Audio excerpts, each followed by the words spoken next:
Dr. J.V. Balasubramaniam MD, DNB, FNB, FSCAI.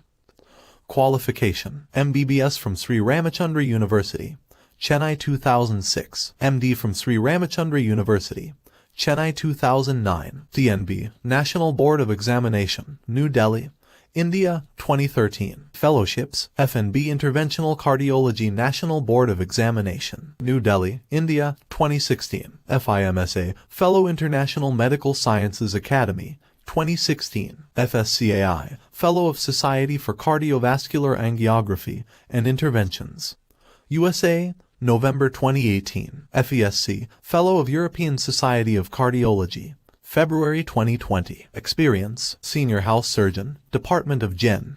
Medicine, Sri Ramachandra University, Chennai. 3 years postgraduate student in MD, General Medicine, Sri Ramachandra University, Chennai. Senior House Surgeon, Department of Cardiology, Southern Railway Hospital, Perambur, Chennai. Postdoctoral trainee, Diplomate National Board. Senior Resident in Cardiology, Sri Ramachandra University, Chennai. 2 years of interventional cardiology training at Narayana Institute of Cardiac Sciences, Bengaluru, India. International experience: worked 4 months in Cath Lab, National Heart Center, Singapore. Present position: Associate Professor of Cardiology, Sri Ramachandra Institute of Higher Education and Research. Several paper presentation, publication and clinical research activities in national and international level. Academic activities: internal examiner at Sri Ramachandra Institute of Higher Education and Research, BSc,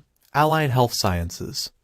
Cardiology 2021. External examiner to evaluate the answer scripts and to conduct BSc, Allied Health Sciences Practical Examination at SRM Institute of Science and Technology, Katankulathar 2021. Very good evening, ladies and gentlemen. It's an absolute pleasure to be here with you this evening. So, for the next half an hour, I'll be talking about interventional evaluation and management of chest pain. And thank you, Dr. Subhash, for giving me a foundation for me to carry on from where you left. So before I really start this talk, I would like to pay tribute to two people. Probably people used to call them eccentric, but Charles' daughter was the first person who conducted an angiogram and angioplasty. It was a peripheral angioplasty which he conducted. And to take it further, and what he felt was that if a plumber can do it with pipes, so can we with blood vessels. I think this was the thought which changed interventional cardiology in the last few decades. And to take it further, it was Andreas Grutzing, who was the first person who conducted an angiogram and coronary angioplasty. And what was interesting is he conducted on himself, because nobody was willing to be a guinea pig that time, to prove to the world that it was a safe procedure. And then, as people say, the rest was history. So, like what Subhash just left, I think all cardiologists work with this mindset that time is muscle. So we always look at restoring the blood supply as soon as possible, and it has to be for a sustained period of time with a low risk of bleeding. And this is what Dr. Subhash just finished. When we look at ACS, it is STEMI and NSTEMI. And when you look at STEMI, I think there are options of fibrinolytic therapy and primary PCI, but there are studies and a lot of evidence to say that primary PCI is far superior than fibrinolytic therapy. And when you look at unstable angina, it is either an NSTEMI or an unstable angina. We need to first stratify whether it is a high risk or a low risk. If it is a low risk, then we can evaluate and manage medically. If it is a high risk, that is if the cardiac enzymes are positive, then probably patient needs medical therapy followed by an early intervention. So what is this primary PCI all of us are talking about? It refers to the strategy of taking a patient who presents with an ST elevation MI directly to a cath lab to undergo mechanical revascularization using an angiogram, balloon angioplasty, coronary stents and aspiration thrombectomy. So primary PCI should be done at least within 12 hours from onset of symptoms. If a primary PCI cannot be performed within 120 minutes from the first medical contact, fibrinolysis should be considered, particularly if it is in a peripheral setting. So there are enough and more evidence to say primary PCI is far superior. So when you look at, this is the anatomy of the heart, what we are talking about, where we are planning to do the angiogram and stents. So when you look at the diagram here, this is the left main, the left anterior descending, and the left circumflex artery, and the right coronary artery. So how do we reach this place? So there are basically two ways, or more than two ways by which you can access. Earlier days, it was the femoral access, where we used to go through the femoral artery and gain access to the coronaries. But now, last few decades, the approach has changed significantly. Now we are preferring more of radial access, sometimes ulnar access, or sometimes even brachial access. Why? It is easier for both the patient and the physician. The risk of complications are much lesser in the radial access. So what do we do in this primary PCI? Once we get an access, we put in the catheters towards the to the coronaries. We pass in a wire. We dilate the blocks with a balloon, and then once we have satisfied with a good expansion with the balloon, we take a stent and deploy it at nominal pressures.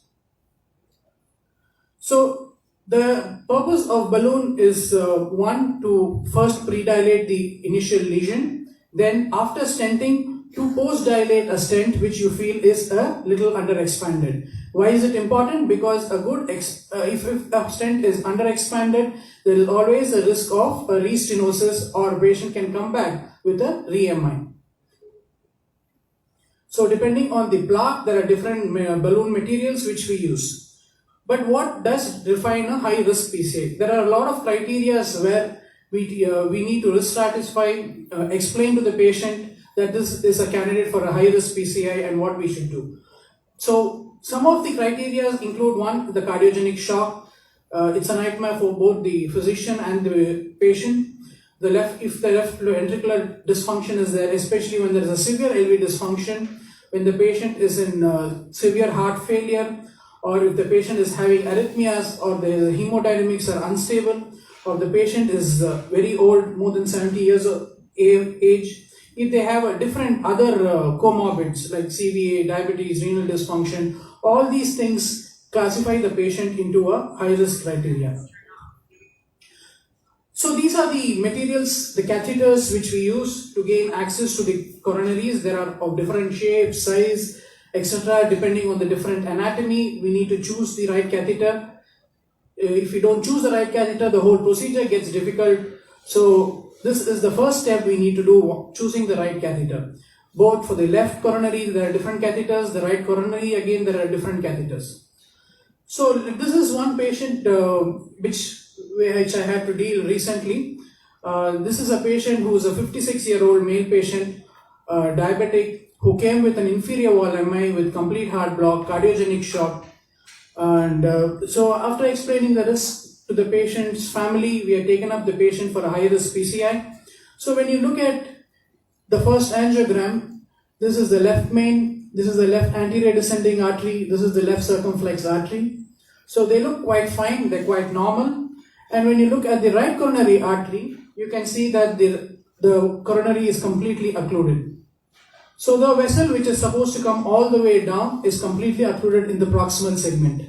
So because the patient was in a complete heart block, we put in a temporary pacemaker for a support, and then we took up the patient for a emergency primary PCI.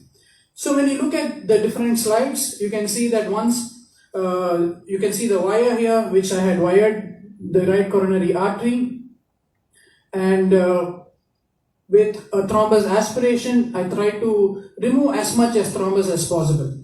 So you can see here that the whole thing is completely hazy.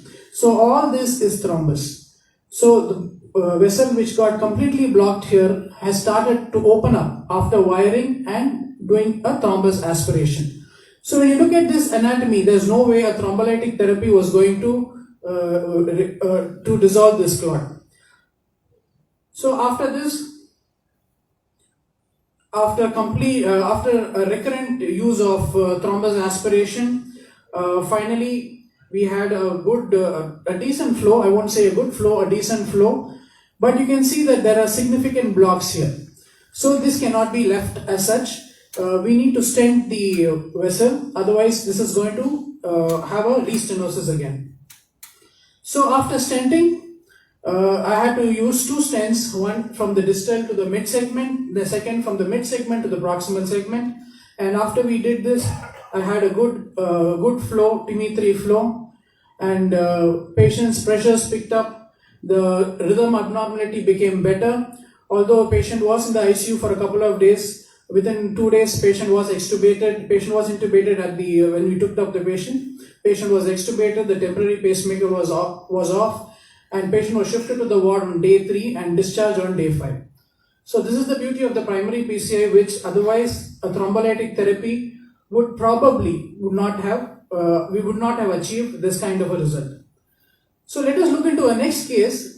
It's a 65-year-old lady who came with class 3 symptoms of angina for 3 months duration. So the presentation is different. This is more of a chronic presentation. The first one was an acute presentation, an acute inferior wall inmate. This is a chronic presentation. Patient had symptoms of angina probably for more than 3 months, but now the angina had worsened for the last 3 months, came with class 3. So when you look at an ECG, there was ST depressions in the inferior leads, otherwise nothing too alarming. And when you look at the echo was normal, there was no regional wall abnormality. Again, history. The patient gave classical history of angina. So in view of this, we have taken up the patient for an angiogram. So when you look at the angiogram here, in the second slide, you can see that this is the right coronary artery. This is the right coronary artery. You can see there are multiple blocks. You can see there are blocks here, there are blocks here, there are blocks here, there is a block up to here, and some and here there is some amount of irregularity. So this is the right coronary artery which has multiple blocks. What was good was patient had not infarcted yet, the LV function was normal. So probably we had picked up at the right time for us to do an intervention. So after explaining to the patient, the right coronary artery was wired, balloon dilatation was done, and then stents were implanted. There were 2 stents, one from distal to mid, the second from mid to the proximal segment. And then after, when you always put long stents, we always post-dilate the stent. So after post-dilating it well enough, we have achieved this result. So the blocks you had seen in the first angiogram was completely removed, and the patient became symptomatically much better, comes regularly for follow-up, and quite comfortable walking. So this is intravascular imaging is the next new thing in cardiology. It has been there for close to a decade, but slowly gaining popularity nowadays, especially in complex PCIs. So why this intravascular imaging was required? So angiogram is basically a luminogram with a little information about the vessel wall, but whereas the disease is predominantly in the vessel wall. So what we see and what we perceive may not be true because angiogram is a 2-dimensional image, but what is actually a 3-dimensional. So we need to look at different ways in which we get the right diagnosis. What we see is the shadow is probably what we see as an angiogram, but what really is something little different. So to get more information on this, this intravascular imaging is getting popular. So what we see in an intravascular imaging, the IVUS, is the coronary cross section. So we really look at one particular part of the vessel completely, whereas what you see in an angiogram is only a luminogram. So we get better picture. So this is how an intravascular image looks like.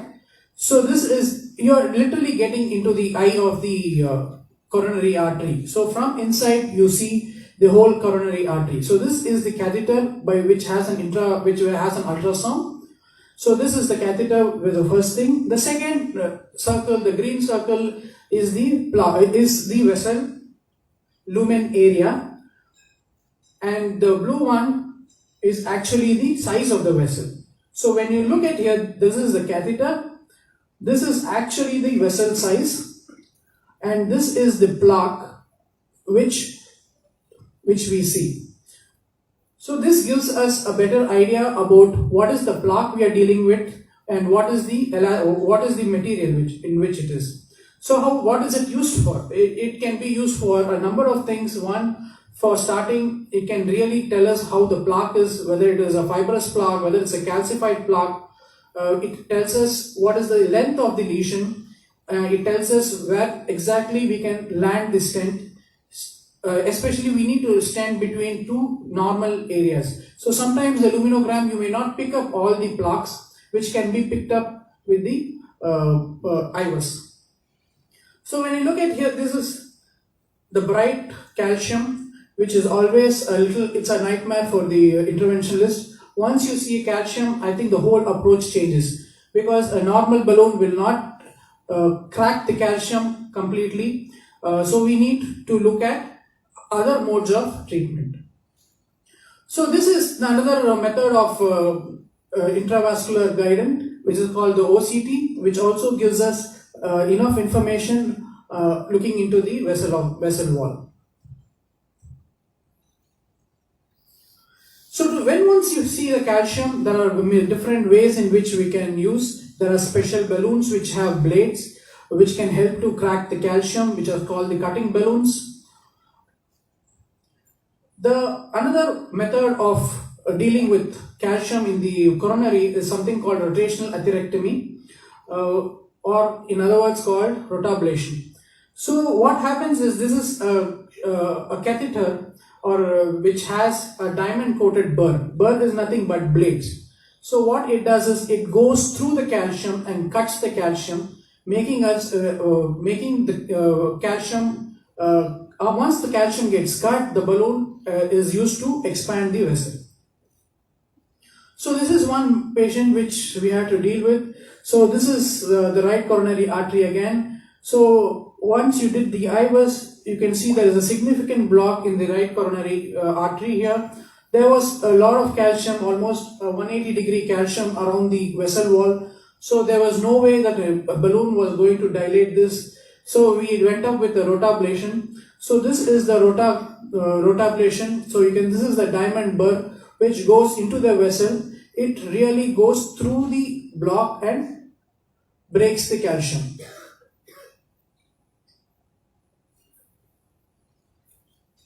And once it is done, then things get easier. We can balloon dilate, put the stents, we have a good result. Rotablation has its own cautions which we need to look at. There can be bradycardia, sometimes can be dissection, perforation. Always we need to keep in mind when we are doing a rotablation. This is another new technology which has come recently, intravascular lithotripsy, the same concept which our urology friends use for renal stones. So basically it is a catheter which gives sonic pressure waves. So once the sonic pressure waves comes, it breaks the calcium in the coronaries. So once it breaks, the balloon which is fitted there, once it expands, it breaks the calcium, and you have a good luminogram, and you have a good lumen in the coronaries, after which we can put in a stent. So this is one patient which we had recently. He is a 74-year-old male patient. So this is the left anterior descending artery. You can see this vessel is completely, has multiple blocks. Here there's a block in the proximal segment, there's a block in the mid segment, there's a block in the distal segment. And when you see carefully, you can also see a lot of calcium here. You can see calcium through these black spots which you see here. So all these things show us that there is calcium. So once you have a calcium, once you do an IVUS, we just confirm the extent of calcium. We confirmed it. It was more than 180 degrees of calcium was there around the vessel wall. So we had two options, either to go with a rotablation or go with a lithotripsy, IVL. Compared to both, IVL is more safer than lithotripsy, yes, little more expensive. So we, after discussing, we went ahead with an intravascular lithotripsy. So this is the IVL balloon. You see, you can see it expanding through the calcium. Once it gets expanded, you get again a good vessel wall. Then we go ahead with the stenting, and we had a good result. So the vessel which looked with multiple blocks, we are able to manage it with a good result here. So this is another case which really showed that clinical history and clinical judgment is probably the key. This is a 61-year-old homemaker who came with 3 episodes of recurrent pulmonary edema for 5 months duration, which was associated with chest pain. So this is the ECG. Every time that we see the ECG, yes, there is some LVH, there is ST depressions in the lateral leads, but nothing really alarming for her to come so many times. So we did an echo. There was mild LV dysfunction. Again, the clinical scenario was not fitting in. So we went ahead with an angiogram. You can see that the right coronary artery is normal. The left coronary artery has some blocks, but it is not very significant. I mean, there is a significant block, but it is beyond the second diagonal vessel. So it is a more of a mid-LAD segment. Again, clinically, it was not fitting in for patient coming with recurrent pulmonary edema. So there was always a dilemma that something was missing in this. So when during the angiogram, I went ahead with a renal angiogram. So it showed that I couldn't really cannulate the left renal artery. Then the right renal artery, this is what I got. So I went ahead with the CT, peripheral CT angio, and it proved that the left renal artery was completely occluded. The right renal artery had a 99% narrowing. So this was mainly the culprit, although there was a lesion in the left anterior descending artery. So this explained why the patient came with recurrent episodes of pulmonary edema. So after explaining, we took up the patient for a renal angioplasty. The renal artery was wired, ballooned, and stented, and we had a good result. And after dealing with the renal artery, we went ahead and stented the left anterior descending. It's been more than a year of follow-up. Patient is quite comfortable, no more episodes of pulmonary edema. So this is the next nightmare for a cardiologist, cardiogenic shock. Cardiogenic shock is a state of an end-organ hypoperfusion due to cardiac failure. It has number of hemodynamic parameters, which I don't want to go into. So basically, when you look at the pathophysiology, myocardial infarction causing myocardial dysfunction, cardiac output comes down, the stroke volume comes down, patient goes into hypotension, coronary perfusion comes down, patient goes into ischemia, and the whole circle repeats again. And finally leads to severe LV dysfunction and death. And when you look at the diastolic, again, there's an increased LV end diastolic pressure causing hypoxemia, ischemia. So basically what we have to do is we need to cut this. So how do we cut it? So yes, angioplasty is one way, but sometimes the patient doesn't tolerate the angioplasty for such period because the patient is already very sick and comes into a very sick subset. So for these patients, there's something called the circulatory support devices. IABP has been used for many decades now. Now the newer ones are the ECMO, Impella, tandem hearts, and VADs. All of them have their own benefits and demerits. I'm not going into it. It's a whole thing by itself. Yes, IABP was being used for a long time. Now ECMO is getting more popular. I will just a brief thing on ECMO. ECMO is nothing but a modification of a cardiopulmonary bypass circuit. It basically, what we do is we cannulate we do a veno-arterial circuit. So the blood from the venous goes through a pump, it goes through an oxygenator, and then it is put back into the arterial line. So basically what we are doing, what the heart-lung does is what this is done artificially outside. So this helps the patient to recover from the such massive insults. So we give time for the heart to settle down, and then in the meantime we can do the angioplasty, and then the recovery is much better with these support devices. Impella is the next one big thing which is coming in. It just started coming to India. As of now, it's quite expensive, but hopefully it should come down. It is nothing but it is basically a catheter which has a motor in the proximal part. So we implant this through into the LV. and into the aorta, from the aorta. So what it does is there is a pump here. It basically pumps the blood from the levy into the aorta. So when the left ventricle is sick, this helps to support the left ventricle. The functional studies are another things which are getting very popular, and we are using it quite frequently nowadays. This is especially used for patients where you have an intermediate lesions. So this is a right coronary artery again. You can see that there is a lesion here, there is a lesion here. But is it significant? Yes, there is. When you look at it, you can say there is a 60-70% lesion. But what is important is whether we need to fix it or put the patient on medical management, for which newer studies are, for which this technique is used. This is called the FFR, functional flow reserve. So what the FFR does is it is a ratio of maximal blood flow in the stenotic artery to maximum blood flow in the same artery when it is normal. So basically, it looks at a pressure difference between the vessel beyond the stenotic lesion, comparing it to a vessel before the stenotic lesion. And if the ratio is more than 0.8, that means it is not a significant lesion, so we can leave the patient on medical therapy.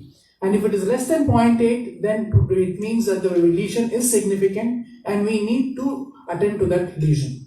So this is how the graph looks. You can see that once you achieve an hyperemia, the ratio suddenly drops to 0.58 in this patient, which makes it significant. It also has a bigger role in the overall management of the patient. So when you look at this angiogram, this lesion looks very significant, there's no doubt on this. This is again significant, there's no doubt on this. But when you look at the left anterior descending artery here, there is a lesion, but again, whether it is significant or not is again something which is a little debatable. Which even among cardiologists, some people will say, when you look at it, they say it is significant, some say they may not be significant. So to address this, if we do a FFR for this patient, we can prove whether this is significant or not. What is the importance of this in this patient? If it is significant, then probably patient needs to go for a bypass surgery. If it is not, we can stent the right coronary artery and the left coronary artery. So the whole management completely changes.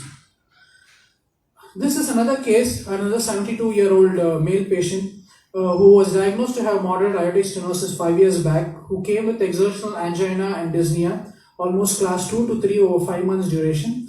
Had an angiogram done in 2014, which showed a minor CAD. This is the ECG of the patient, nothing too alarming. There was mild ectopics, right bundle branch block, otherwise sinus rhythm.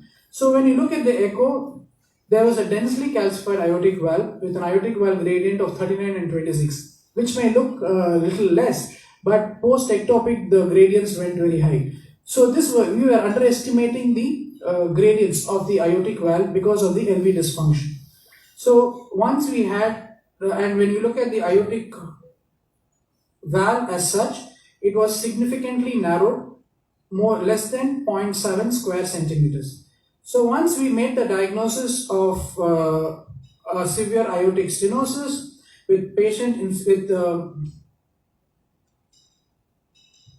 severe aortic stenosis with severe LV dysfunction, this goes into a category of a high risk procedure for surgical aortic valve replacement.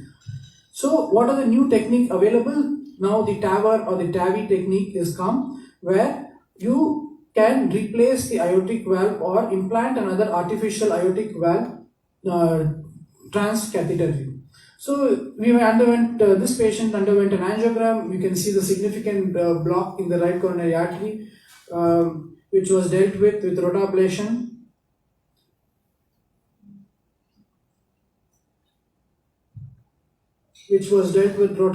We had a good result of the right coronary artery. Once we dealt with the right coronary artery, we took up the patient for TAVR.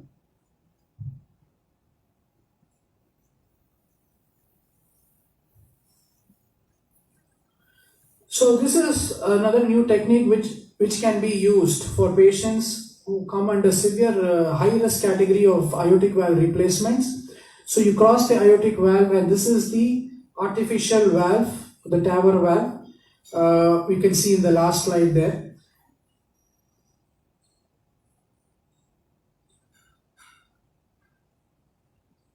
And we deploy the valve. So you can see the valve here. So you can see the artificial valve which can be deployed through percutaneous method. So post this procedure, even within 72 hours, the aortic valve gradient came back to normal after the procedure. The LV function also improved significantly, and patient was fine. So do we always have to do such aggressive things for patients who come with chest pain? There are also other things which we can diagnose with patients who come with severe anginal pain. Sometimes this is one condition which is called myocardial bridge, where the epicardial artery gets tunneled with inside the muscle, and every time the muscle contracts, the vessel gets compressed. So you can see the vessel on the diastole. This is the vessel which looks quite fine in diastole, but every systole you can see that the coronary artery gets compressed. So these patients come with severe angina again. So this is that. So the only way you can diagnose is with the coronary angiogram. In a systolic phase, you can see there is significant obstruction of the coronary artery. Usually, most patients can be treated medically. So you can see this case in the mid LAD. You can see the artery getting compressed. In very severe cases, patient can be referred for surgery. So this is another last case which I would present. It's a 45-year-old male patient who came with chest pain. He was treated for an evolved anteval MI outside. He was given a loading dose of antiplatelet statins. Sometimes what happens is, even with these antiplatelets, the coronary opens up. So when we took up for the patient for angiogram, you could see the vessel was fine. I mean, the blood flow was okay. But when you can see these white patches which represent a thrombus. So in these cases where the coronary supply, where the TV3 flow has already been achieved, usually we don't try to put a balloon or stent. We don't want to push the thrombus into the distal part. So what I did was, I took up the right coronary artery was also engaged, and what we found, there was a thrombus in the right coronary as well.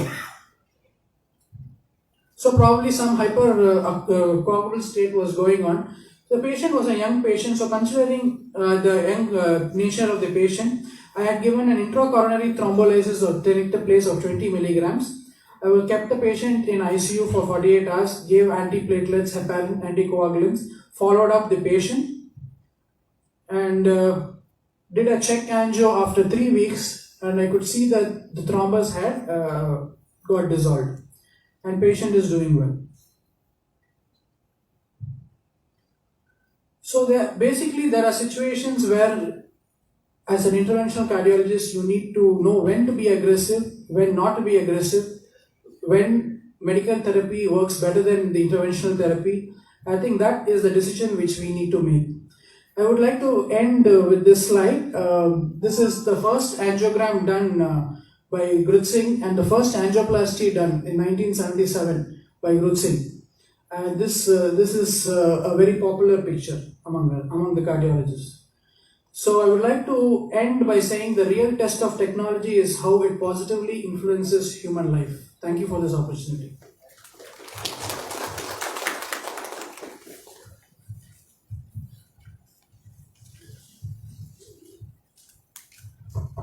Thank you, sir. From audiences, any questions, any doubts? No. In calcium platinum, artery, patient has atherosclerosis. Is it useful? IVF is useful? For what, sir? Suppose the patient has calcium plaque in the coronary artery. Yes. If the patient has atherosclerosis, Yes. This IVL, is it useful still? See, basically the calcium is on the plaque. So when you look at the IVAS picture, it is the plaque which is calcified. So basically it is a plaque, it is a process of atherosclerosis only when what we are talking about. So when there is a plaque with calcium, the balloon usually is difficult to open. So that is those cases where IVL can be used. No, it will be diffuse, no. If it is focal only, you can do it. That is why it will be diffuse, no. No. See, we are not targeting every block. So the case which I showed you here there in the case also was the same. The left anterior descending had 3 or 4 blocks, and each was more than 70 to 80%. So we had to open all the blocks. So IVL was done for both the blocks in the proximal left anterior descending artery as well as mid anterior descending artery. Because unless we do that, unless the calcium gets cracked, the balloon will not expand and the stent will not expand. It will expand, but it will not have a good result. So patient has a risk of coming back with a restenosis. Thank you. Thank you. Another question is, you said imperla. Yes, sir. Latest technology. See, you are talking about only like LV. Yes. What about the venous return for that patient? Will it be, venous return will be sufficient for the Yes, sir. See, the basic, now the problem in cardiogenic shock is the failing LV.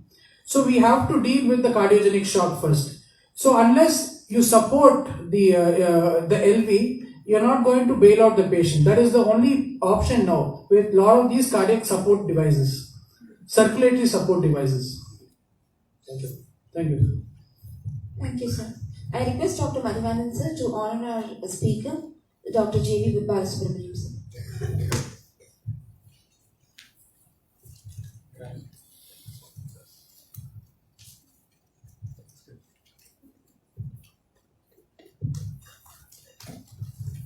Thank you, sir. Now I request Dr. Rahul, sir, for the vote of thanks.